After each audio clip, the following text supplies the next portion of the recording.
Welcome, everybody. Fantastic to see you.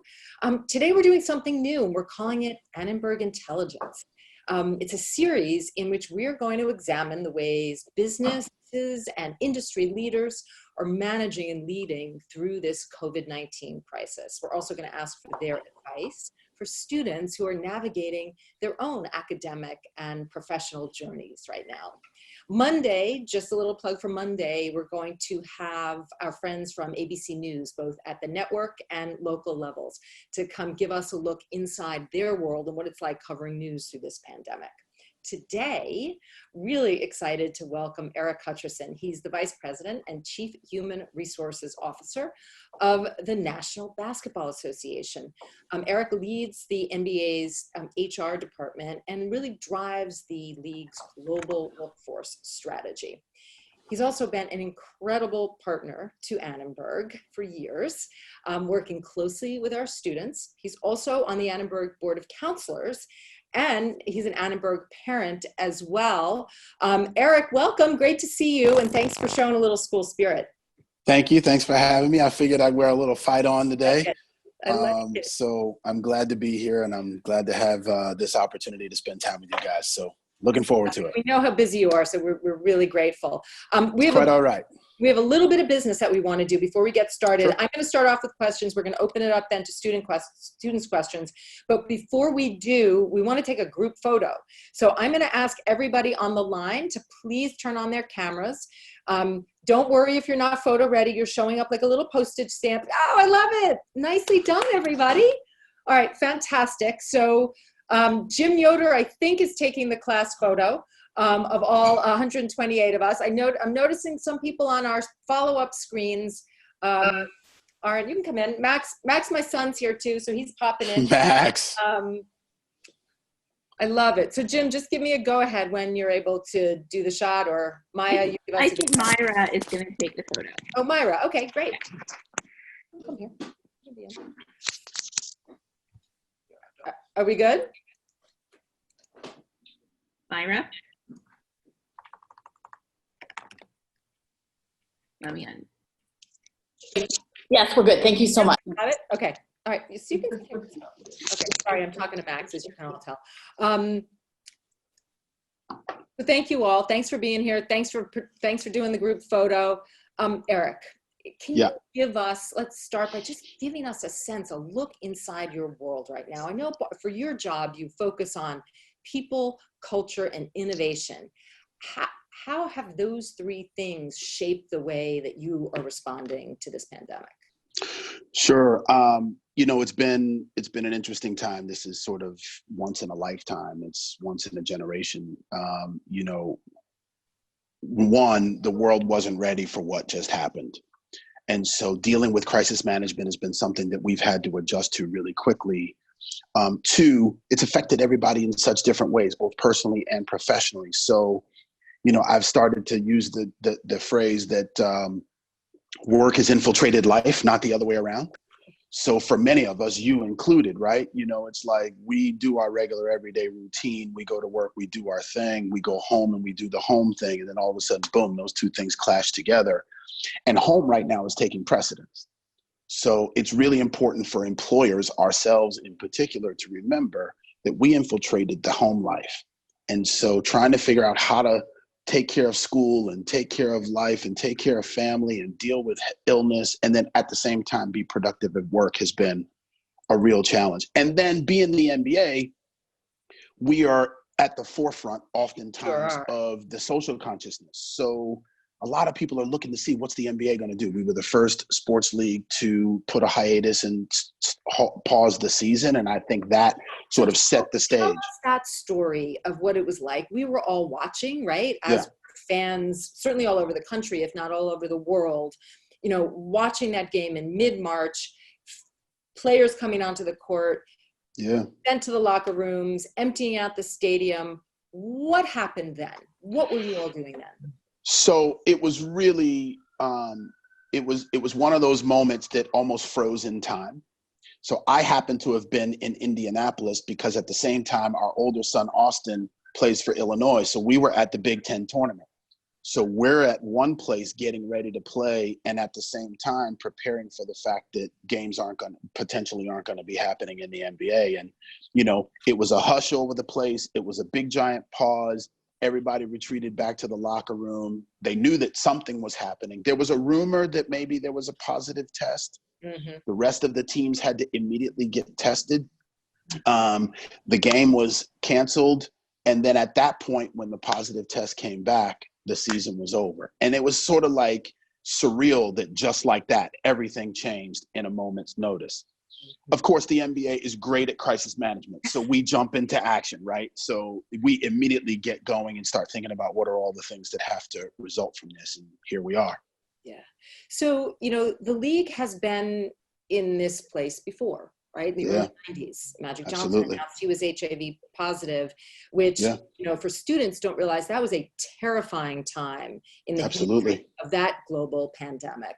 You know, was there any muscle memory or values that were embedded in the organization and the way the organization led, frankly, American and world culture through deepening our understanding of what that pandemic looked like, and what that would mean? So here's one thing that I think most people won't know. At the time, Dr. David Ho was the physician that was a world-renowned infectious disease doctor that really was our guide for HIV. And he really helped Magic. He's Magic's personal doctor, and he was the one that really helped us get through that crisis. So lo and behold, talk muscle memory. When this happened, what did? We called Dr. David Ho. And he is our advisor dealing with this pandemic as well and helping us to figure out what steps to take and what we need to do and giving us an interpretation of the medical situation along the way. But there are a lot of lessons learned there. First and foremost, take a leadership position. And even when you're not leading from the front, you still take a leadership position in offering perspective and bringing others together. We brought the whole sports community together. This isn't each one of us trying to compete to get to an answer faster. We're all trying to come to an understanding together and obviously making decisions that make sense for each of our organizations independently, but trying to provide some collective guidance. We immediately went to the political community to understand what's the thinking from a government perspective, because we can't do anything without all the different facets of government being on the same page. And then focused on community. And you know, our values are deeply rooted in our commitment to the community. So NBA Together was immediately born. And again, we do things quickly, immediately born NBA Together. We're distributing masks and we're distributing PPE and we're doing everything that we can to try to get people the care that they need as quickly as possible all around the world. China led in this one, right? So China was dealing with this long before it hit the US. And I don't want people to misunderstand, because we're all a global community. USC is as much a global community as the NBA is. And sometimes I think people misunderstand that situations don't become serious until they hit the US. This was a major issue already in our China operation. And at this point, our China team is back to work. They've done all of the steps to flatten the curve. They've gotten to a point now where they're back at work, and we're sort of learning from some of those lessons on what to do from a US perspective as well. But we're doing everything that we can to try to keep people educated. We're using the medical community to keep us up to date on the latest. We're constantly in contact with the political community. You recently heard that President Trump put together a commission that's made up of sports leaders and other business leaders. We have Mark Cuban on that, Adam Silver, and all the other commissioners are serving on it as well. And we're doing what we can to try to help people get back to what is some semblance of normal, which will never be the same. So talk to me a little bit about managing HR through this. As you described it to me, you have a solid line to the league and a dotted line to the teams where you take an advisory role. Sure. How have you been managing across those two dimensions? It's been really interesting because leaving the office, we had a certain tact, right? It was, how do we make sure people are safe? What's the notification protocols? How do we keep the place clean? How do we do contact tracing? So if you called and said, I think I'm experiencing symptoms, we actually used our facial recognition to trace everywhere that you've been, everybody you've come in contact with, to notify them that they needed to either go get tested or get quarantined or otherwise. Once we sent everybody home, it was a different dynamic. at that point, then it's all about distance learning and it's all about distance leadership and remote management. So we had to turn on all of our leadership principles that we learned in early days of business school to remind them of the importance of communication, the importance of connectivity, the importance of community.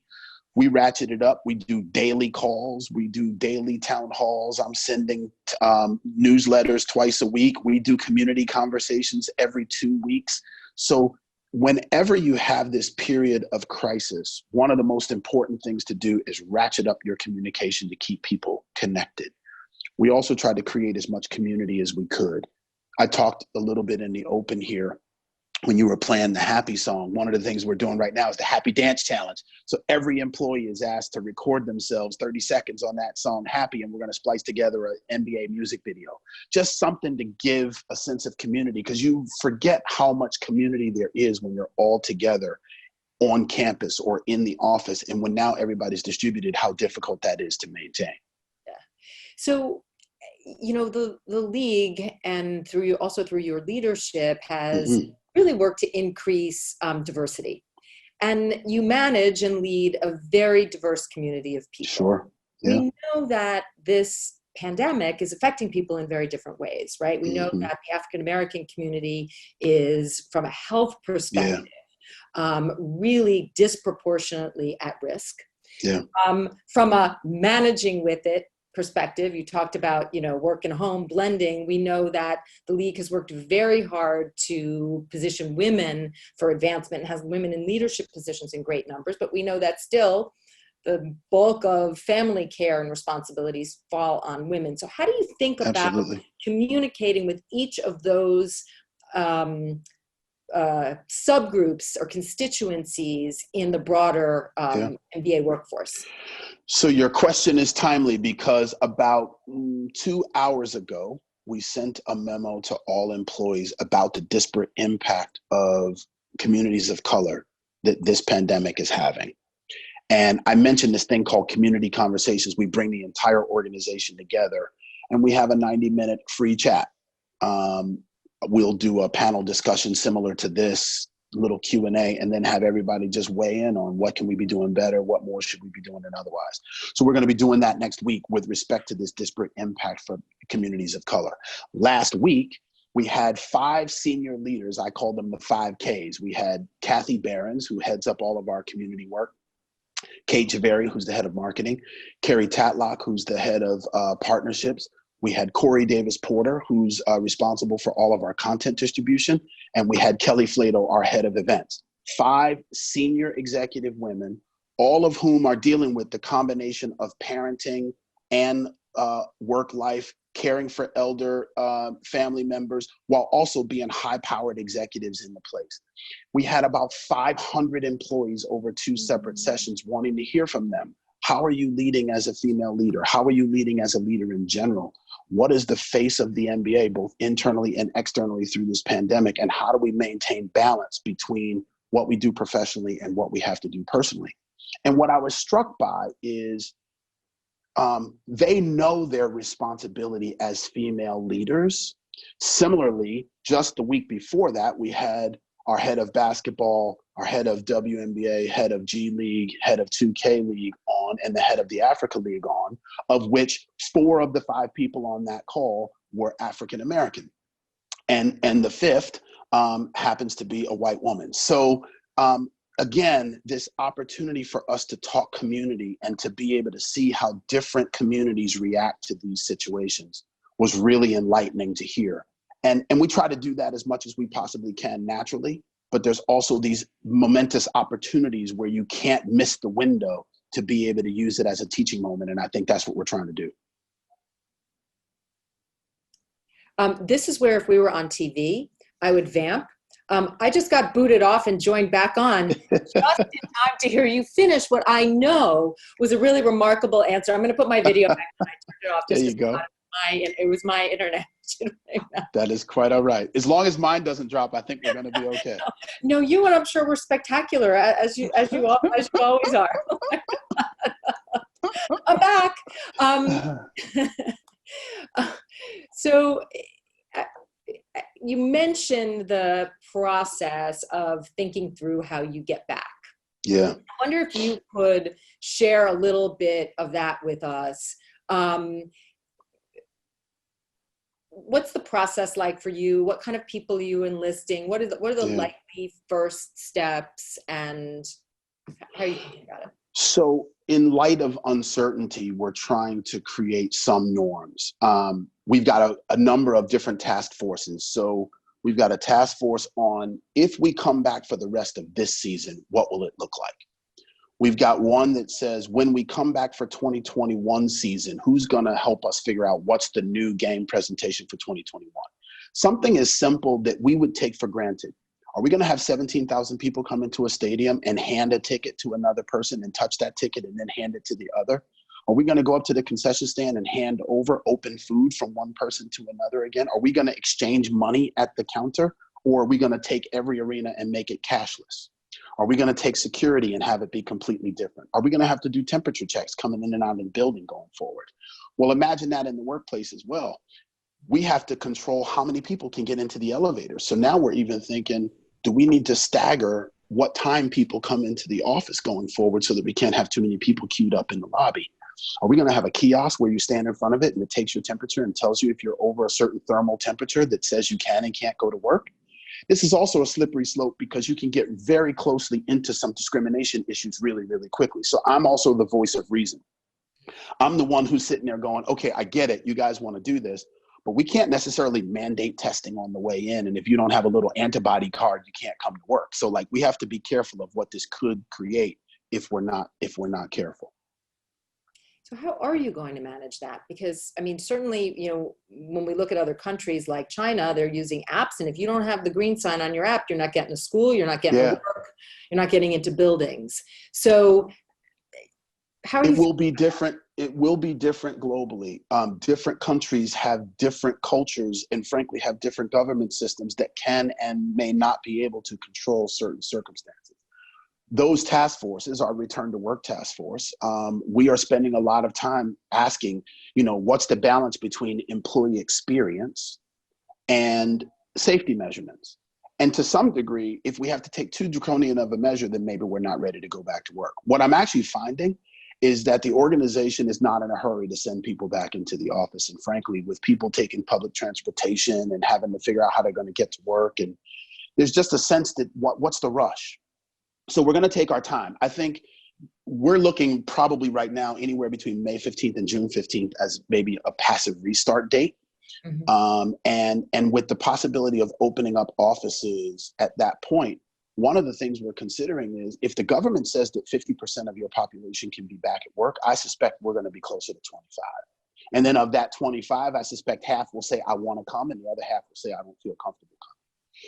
And it's going to be purely voluntary for however long it takes until we get to capacity. Mm-hmm. We're already instilling social distancing cues in the building. So we're revamping the entire office. We're under construction right now anyway, but we're revamping the office to set, we're setting cues where no two people will sit next to each other, no two people will sit in front or behind each other so that we can maintain the social distancing in our seating arrangements.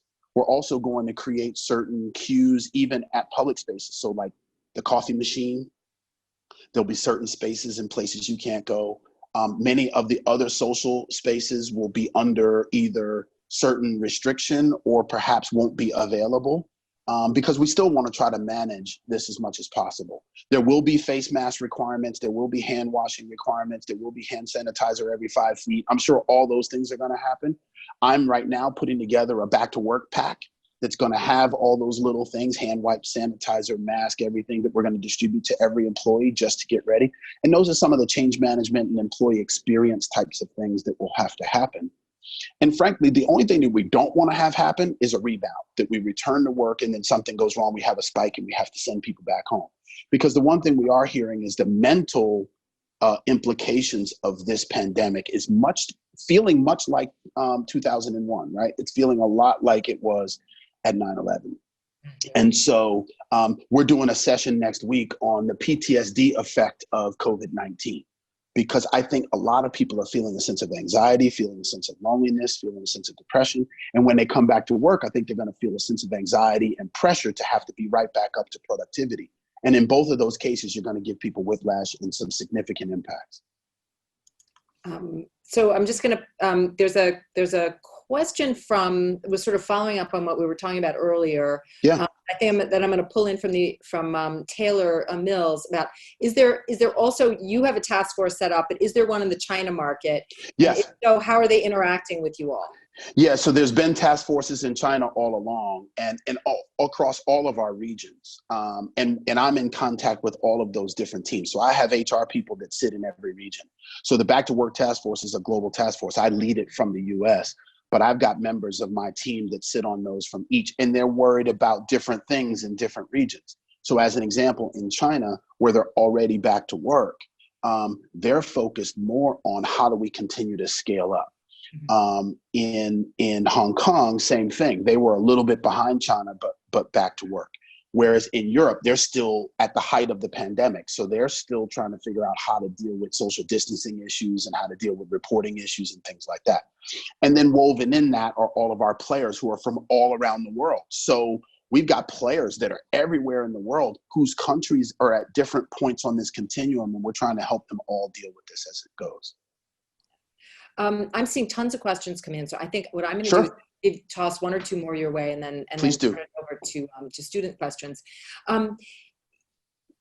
Sort of two questions that are about you and your response to this. So, what are you feeling that people need from their leaders and managers right now, and what lessons are you learning about yourself being a leader in this moment? I'll take the second first.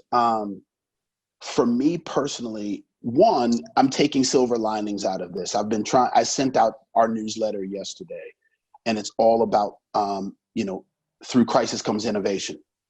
And we're finding that there are a lot of innovative strategies that are coming out of this that we're using that we'll take forward. The use of technology, the use of AI, in some instances, how we're going to do game presentation in a different way, what the office dynamic will be. I was just on a call before saying how close our team has become now that we're all on Zoom together. Whereas before in the office, I go to my meetings, you go to yours, we barely see each other. I might see you passing in the hallway. And now almost everything that we do is on a Zoom call, and I'm in your home and you're in mine, and we feel much more personally connected than we ever did.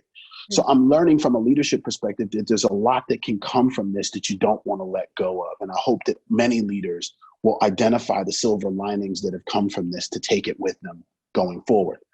The other thing is, I've always sort of known intuitively that crisis leadership takes a different sort of motor.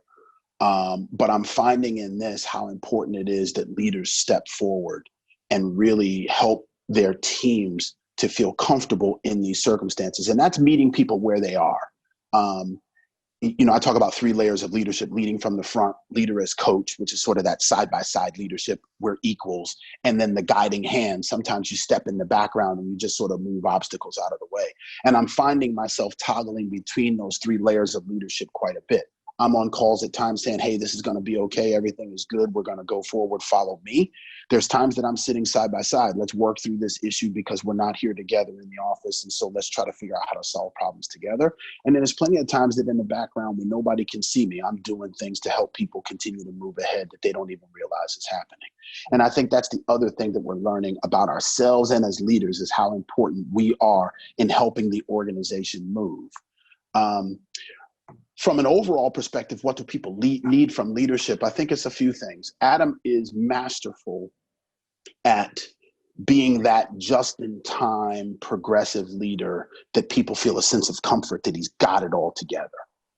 And look, even if behind the scenes we don't have the answers to 9 out of 10 questions, we still are being as transparent as we can be to make sure everybody's going along the ride with us. And I think that's been an important lesson for many leaders to appreciate the importance of having a leader that feels like they're in control, even when there's uncertainty and question. I mentioned to you before, we had our Board of Governors call a week or so ago, and Bob came on and spoke. And I'm listening to Adam and Bob go back and forth about the future of media and the future of Disney and the future of the NBA and how together the two of us are going to make the world be different. And you've got this amazing entertainment property media company, and you've got this incredible sports and community property coming together to essentially lead the world through a crisis. Mhm. And in a large degree, you find that leaders like that can really help the rest of the world get on with it. Thank you for mentioning Bob. Bob, for those of you listening, Bob Iger is my husband, who's the chairman of Disney. We should also say those two leaders are coming together to give basketball fans a little bit of joy right now in The Last Dance. What's it meant to see that that launch accelerated and get that on the air now? Amazing to watch, because that's my era, right? So of course, in our house, we are having lots of debates about Michael versus LeBron and Michael versus Kobe and so on and so forth. And the good news is greatness, there's enough greatness to go around. You guys have heard me talk about greatness before. There's more than enough greatness to go around, so we don't have to compete for it. But what's incredible there is, again, the perfect timing to distribute, in my opinion, a documentary about team, about selflessness, about leadership, about connectedness, about how sport can galvanize a community. You know, you take that team and what it accomplished over that period of time, and you take that collection of players, each one individually being their own individual person, each one having their own unique personality, but having brought them together in a way that you can coalesce greatness and capture it in a way like that, has really reinvigorated, I think, a lot of people to remind themselves is what's good about, you know, being part of something bigger than just yourself. And I think that's if there was anything that I'm taking away from it, I love the basketball. I love to see the game. I love to remember all the things that happened. I remember where I was at the 63-point game and all that. But what I like the most is this bringing together of community and team to show that people can be better when they're surrounded by greatness around them, as opposed to trying to go it alone. Mm-hmm. Mm-hmm. Well said, Eric. Thanks. I'm going to go to student questions now, if that's okay. Sure, absolutely. I know there's going to be a lot of questions about sort of advice for jobs and hiring and what you should do. I might hold that little bit for a minute and go to some of the ones that are more related to the moment and what you do. So. Let's see. And then Maya, you can jump in too if you want. I see one from Jared Castillo, who's asking, how difficult is it to make decisions with regards to going back to work with such conflicting information coming from the government and CDC? I might also add relatedly that Juliana had a question about, and how will you handle employees who just don't feel comfortable? Yeah. They're comfortable working remotely and don't want to come back to the office. And meanwhile, can we just unmute those two so they can say hi? I'd love to give them an opportunity to say hi to Eric, and that way they're if we unmute them, their screens will light up. Oh, I see Juliana. Hi, Eric. Hey, how are you? And then who else? Who was the first Jared, one? I just unmuted. Oh yeah, there's Jared. Okay, Jared, I see him. All right, awesome, great. I just wanted to see you all. Thanks for the good questions. Absolutely. Thank you. So first of all, how are we making the decision, and what are we going to do for employees when they say they don't want to go? So the easiest thing about the employees, we're not making them go. This is the time to return is on your time scale. And I'm very serious about this notion that work infiltrated life. So we are going on your cue. As a matter of fact, this morning with my whole HR team, I said, here's the deal. Everybody needs to figure out life, get it all organized, figure out what you need to do, and then sprinkle work into all the open spots, right? Don't do it the other way around. And in that respect, when you're ready to get on the subway, get on the subway. When you're not, stay home and work. When you feel comfortable going into the office and that you don't feel anxiety about it, then come to the office. And if you don't feel comfortable going to the office, then stay home until you do. Never mind the fact that you might personally feel comfortable, but your family might not feel comfortable. So you also have to take that into account. You also have to remember that every time you step out, whatever you got outside, you're bringing back home. So you got to take that into account as well. So everybody's going to take their own time, and we're going to let them take their own time. This is going to be a slow burn. When we open that office, I would predict that a year from then, everybody will be in. As it relates to how are we making the decision, there's no perfect information. I mean, I think one thing that we have to take into account is the health crisis that will be created if our economy crashes will be far more significant than the health crisis we're facing right now. And we have to be mindful that there is a delicate balance between stopping the world from moving and recognizing that life has to still go on. Because quite frankly, unless you plan to quarantine in your house forever, at some point you're going to step outside. And when you do, you run risk. By the way, in New York, Governor Cuomo said that he thinks, based on some rapid testing they've done, that 1 in 4 or 1 in 5 people have either already contracted or will contract in the next little bit. So chances are you either already have it and you've already gotten better, you have it now and don't know it, or you're going to get it relatively soon. The other thing that I was hearing is flattening the curve is really about elongating the time to get to closure. It's not making us destroy the virus any faster. People aren't getting less sick because of it. All we're doing is sort of managing the flow so that we can handle the demand. And that demand is beginning to wane a little bit, at least in the US and in other parts of the world, faster. So we're trying to keep up with the medical community, but it's changing every day. Just go back a little bit. Masks are not helpful. Masks are really helpful. Masks are not helpful. Masks are mandatory. So we really don't know. We're sort of guessing along the way and taking the best information we have at the moment to give people guidance. I think the most important thing that we've heard is wash your hands.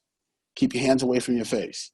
Protect yourself as if you normally would and ratchet it up maybe double time.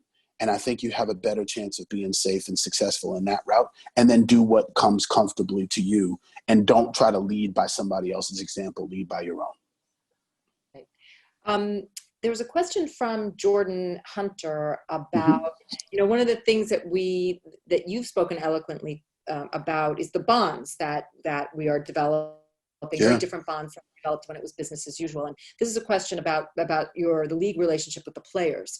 So what's the relationship between the league and the players and coaches, and how's it evolved, or has it evolved through this pandemic? And Jordan, I'm gonna go see if I can find you on here. I'm going to just unmute Jordan.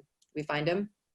He's unmuted. Thank you, Mr. Hutcherson, for coming and speaking. Hey, Jordan, what's happening, man? Nothing much. How are you? Very good. I'm fortunate that my hair doesn't grow, so I don't have to worry about haircuts during this thing, or else, I got we get on our Zoom calls every day, and I see like our leadership team, beards are growing, hair is growing. We got a couple of afros happening right now. So it's very good for me to just be a bald guy.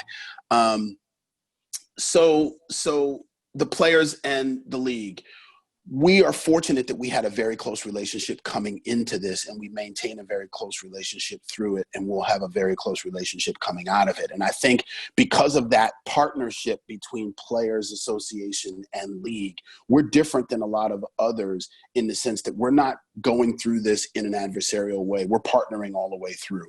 So we're getting guidance from the players on what their comfort level is to come back to play. And if we were to hypothetically go to a neutral site, let's say we go to Disney down in Orlando, and we decide that we're going to have like an all-star-like event down there to host our playoffs on 16 courts all in one place, everybody in a quarantine, right?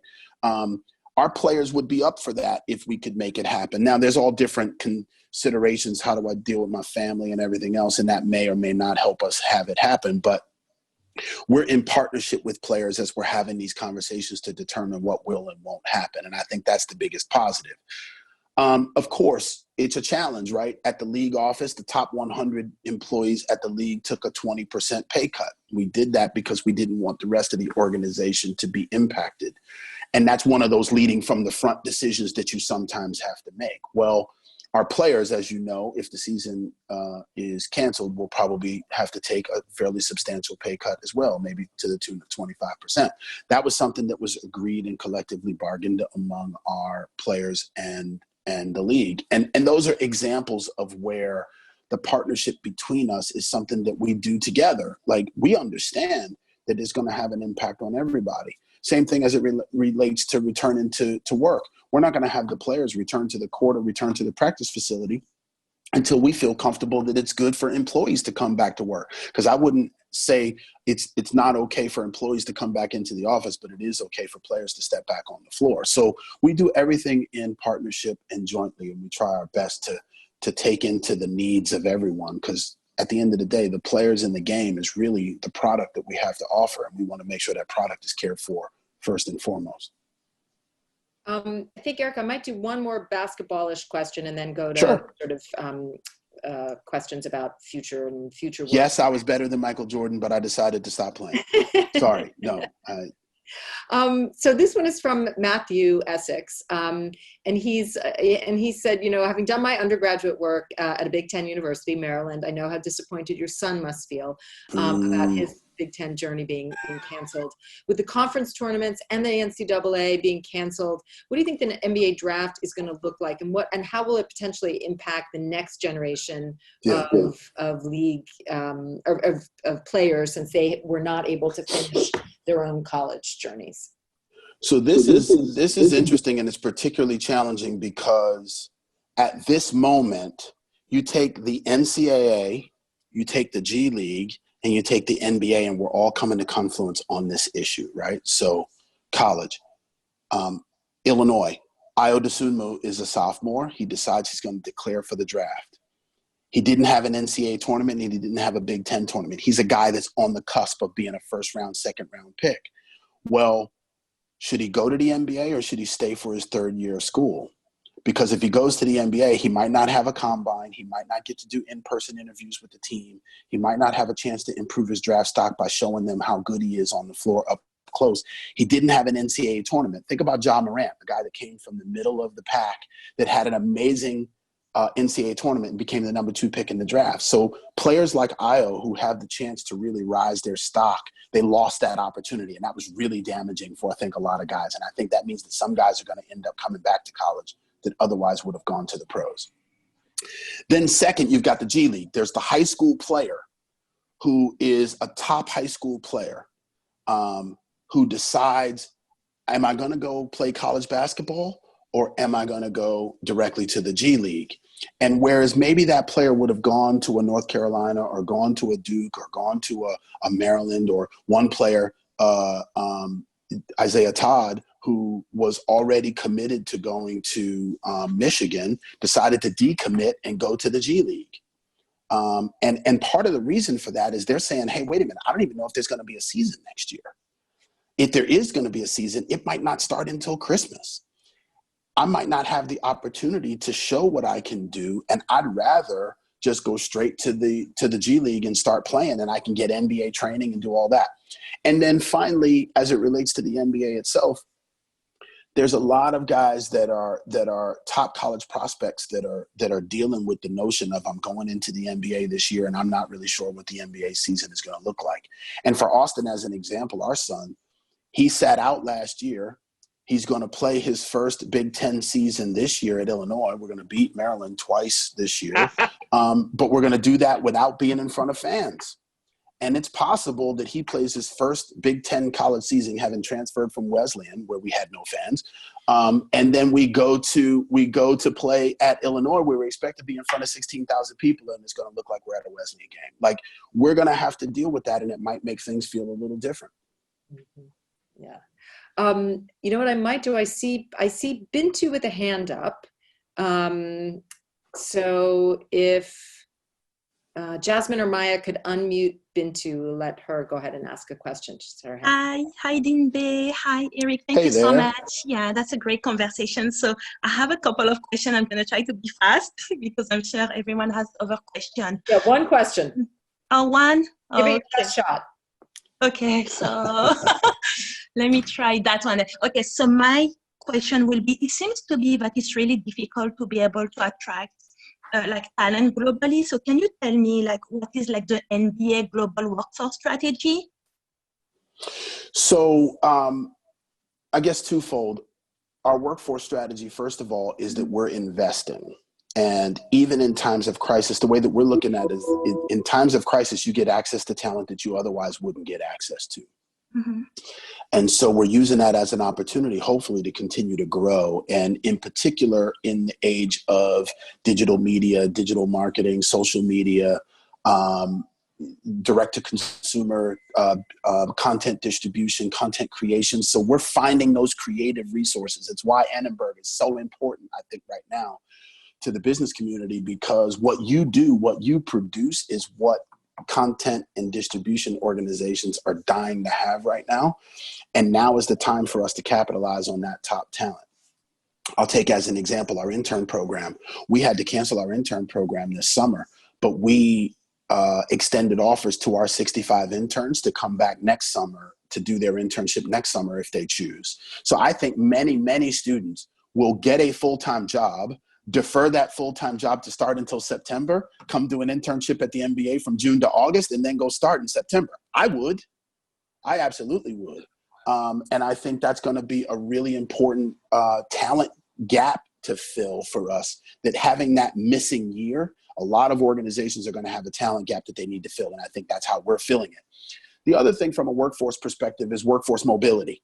I think what this showed us is that the mobility of our workforce has got to be fluid. We're going to be moving people from different parts of the world, taking people in from different parts of the world. And Willow, you mentioned this on the parent call that we had.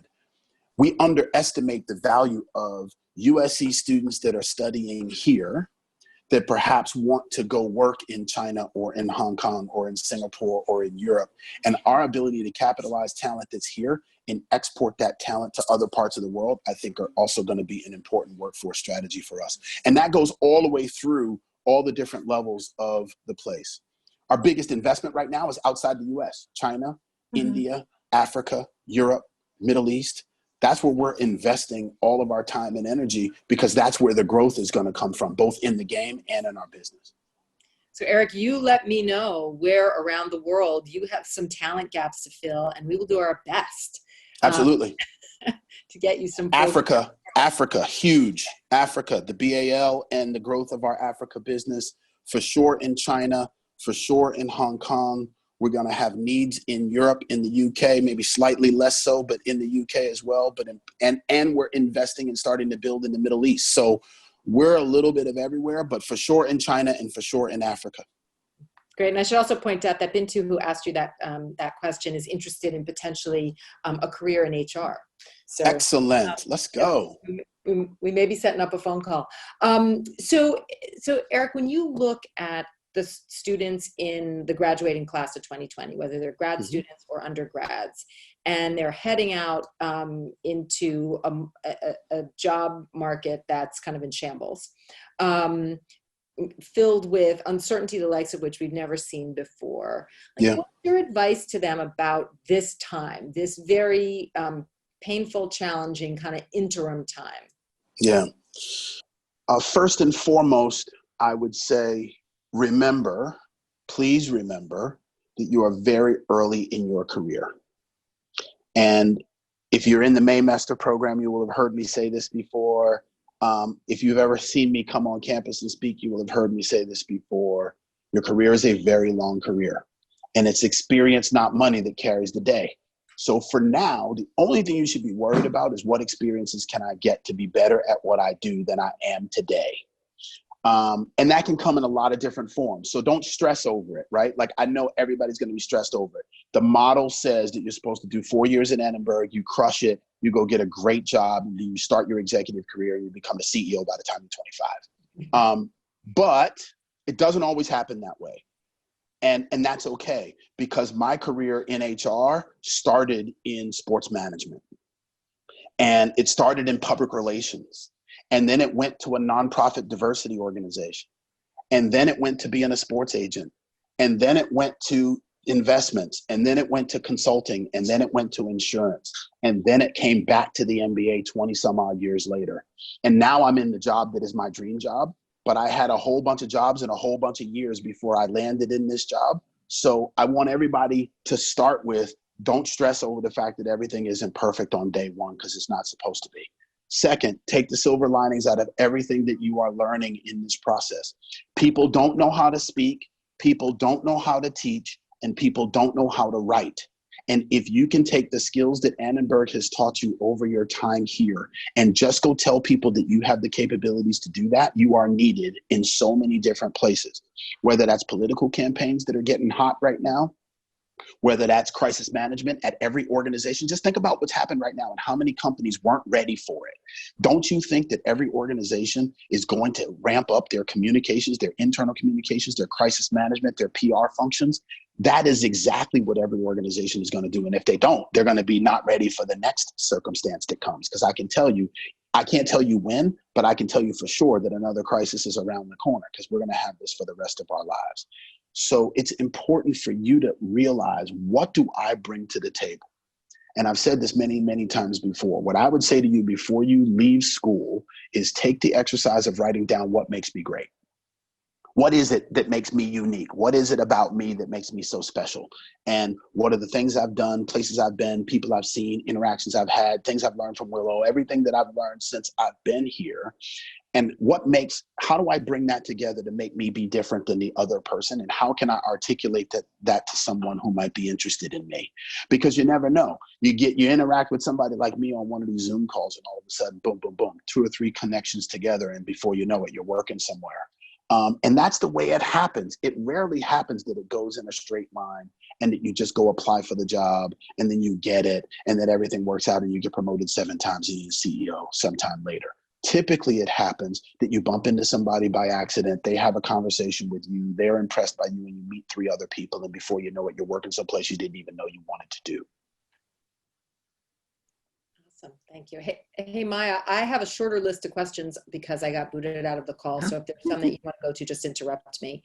And by the way, I'm not seeing any hands up. So if somebody wants to ask a question themselves, please feel free to just use the hand up.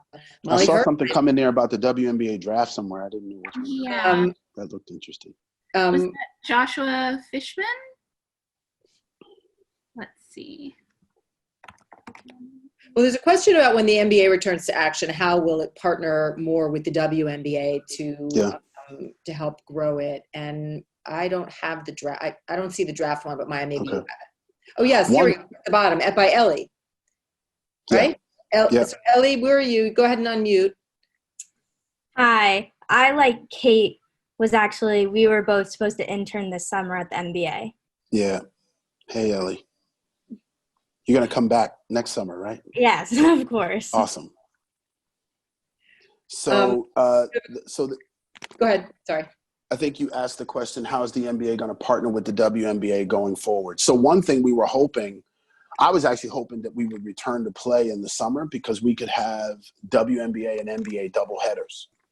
And I think that would really catapult the WNBA onto the global scene with the NBA playing a support role. And frankly, that was the most special thing about Kobe, was that after Kobe's playing career, he was so invested in women's basketball and so invested in the growth and development of young women, obviously because of Gigi and the Mamba Academy and the girls there. And I was really proud of Kathy Engelbert in the way that we handled the draft, the WNBA draft, the way that we handled honoring Gigi and her teammates, and then just in lifting up the value of young women and the contributions that young women make around the world. And whether it's in sports or whether it's in media or whether it's in any business pursuit you choose, this was one of those poignant moments where it was very clear that that the future of women were in the hands of some really strong and capable people. And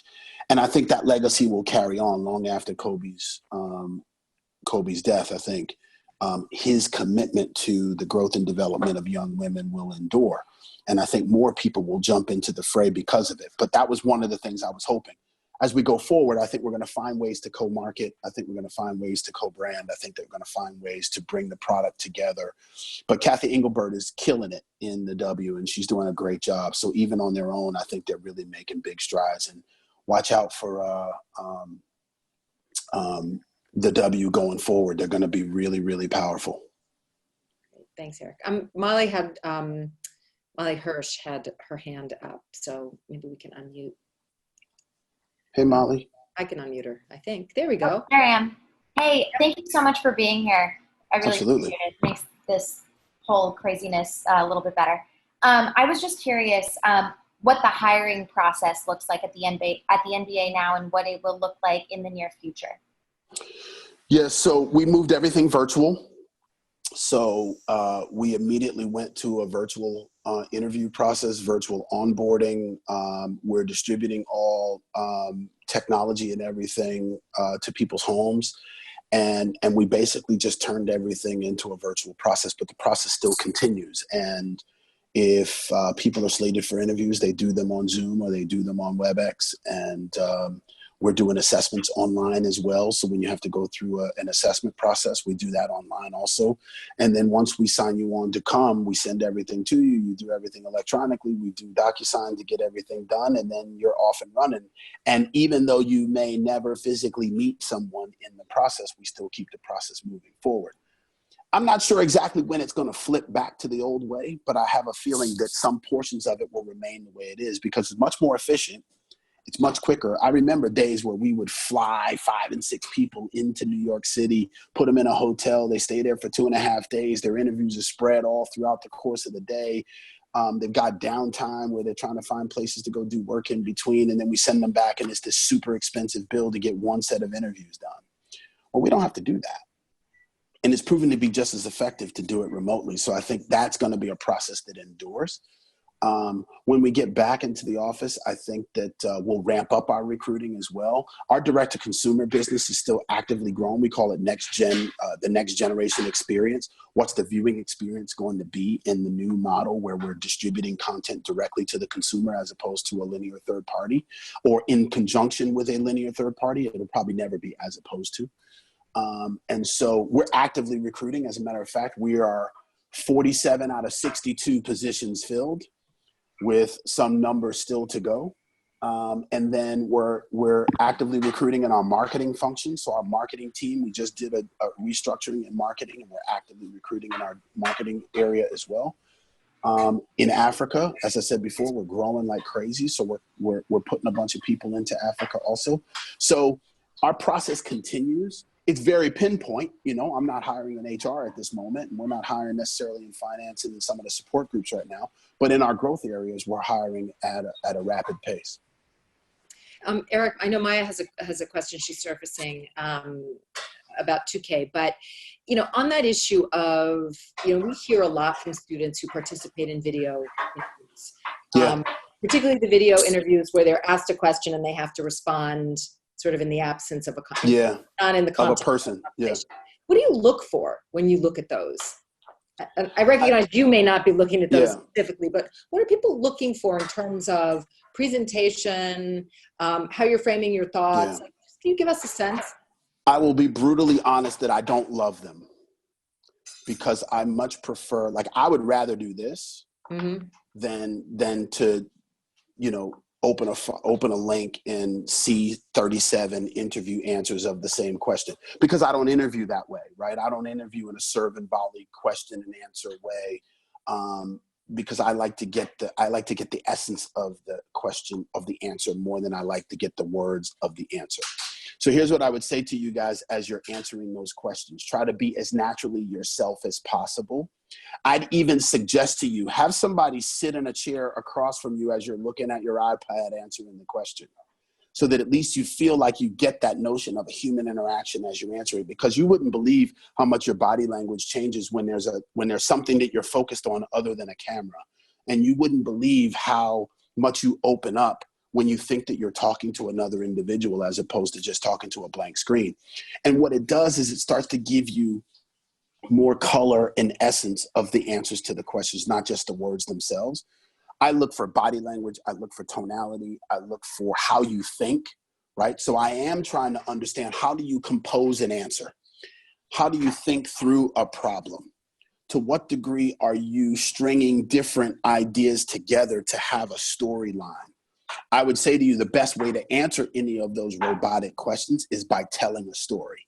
Get to the answer within the story, but tell a story, because the story gives you the color and the shapes and the sizes of all the different things that you want to bring across.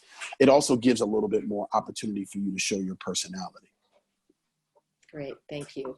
I'm going to go to Ricci, and then Maya, go to your question, and then we may wrap up.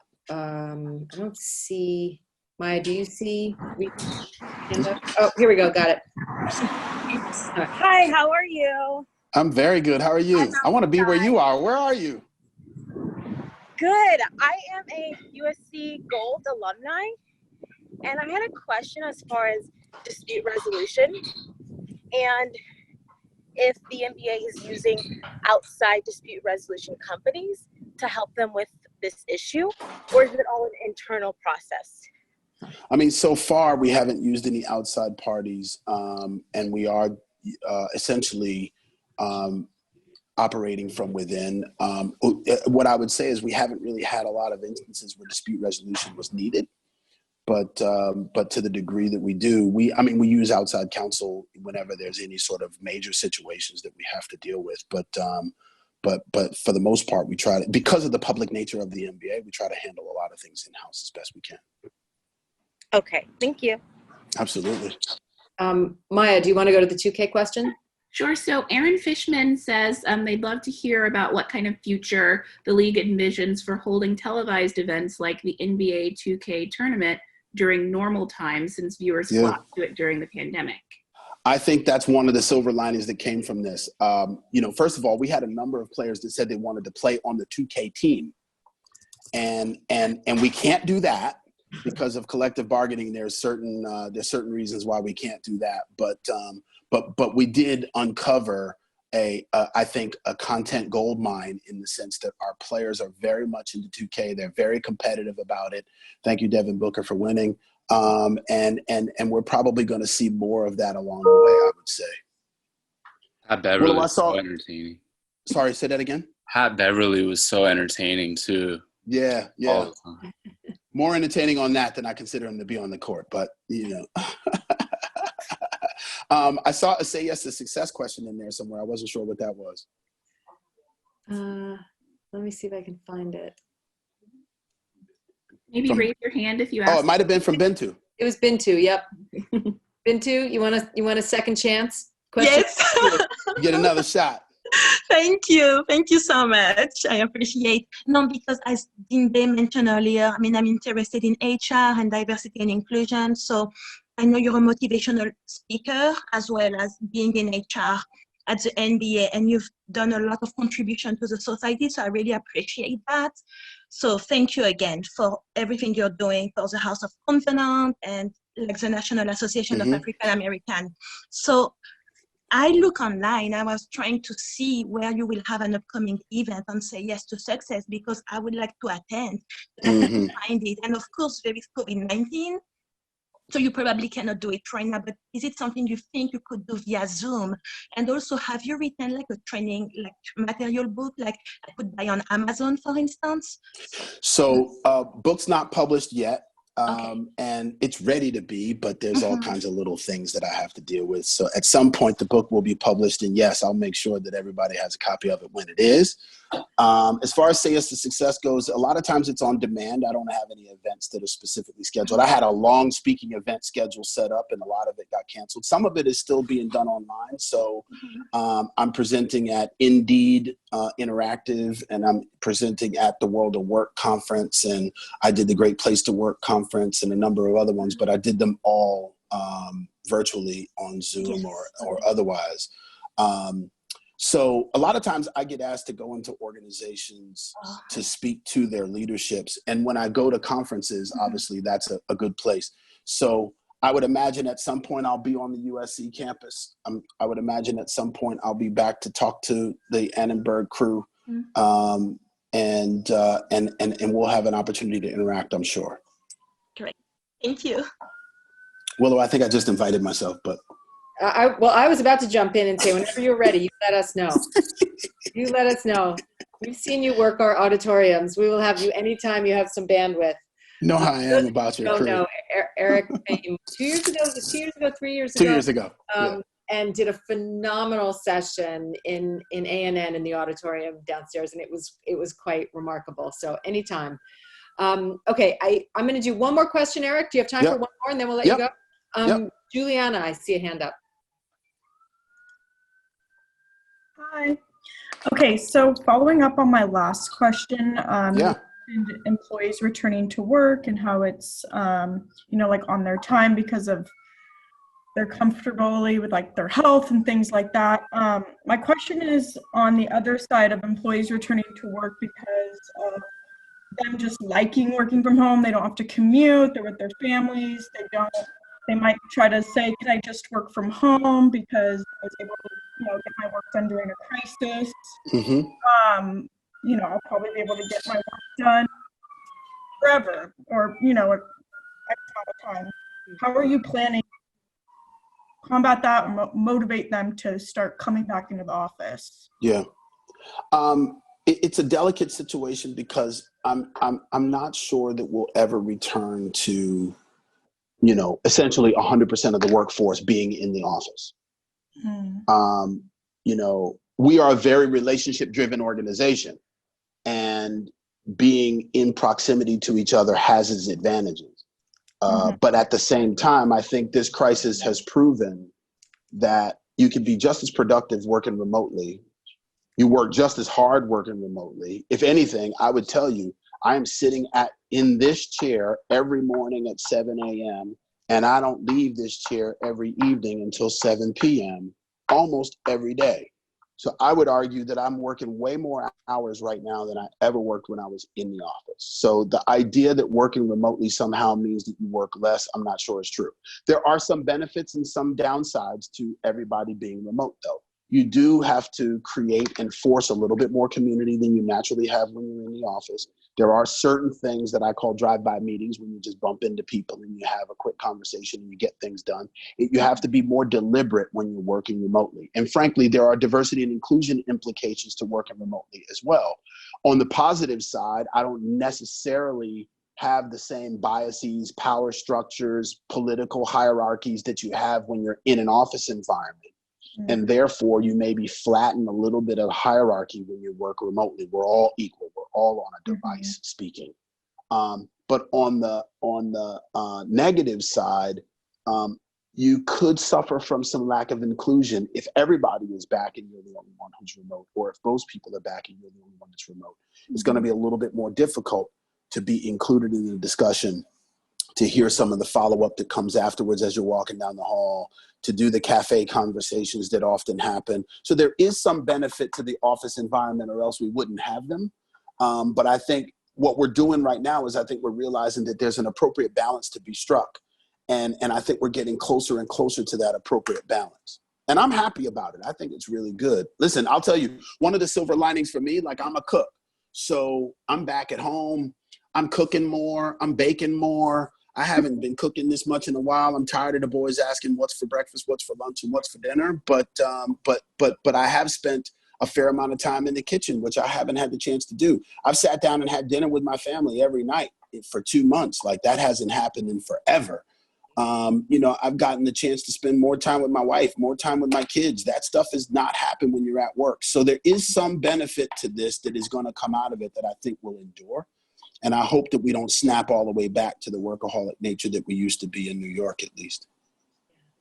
Eric, I'm going to wrap with you now, but just like, what's your baking specialty? Like, what's your best? I think the boys, I think they would say maybe bread pudding. Ooh. That's probably my specialty on the baking side, is I make a chocolate croissant bread pudding, which is pretty good. Wow. I cook just about anything. I like Italian food, so I do a lot of that. I make a lot of pastas. The boys like hearty food, so I make smothered pork chops. We do a little bit of everything. It's whatever you fancy. Awesome. I love it. Eric Hutcherson, thank you for your time, for your wisdom, and for your guys. Heart that you open up to all of us. Thank you. It's a pleasure. Anytime. All right.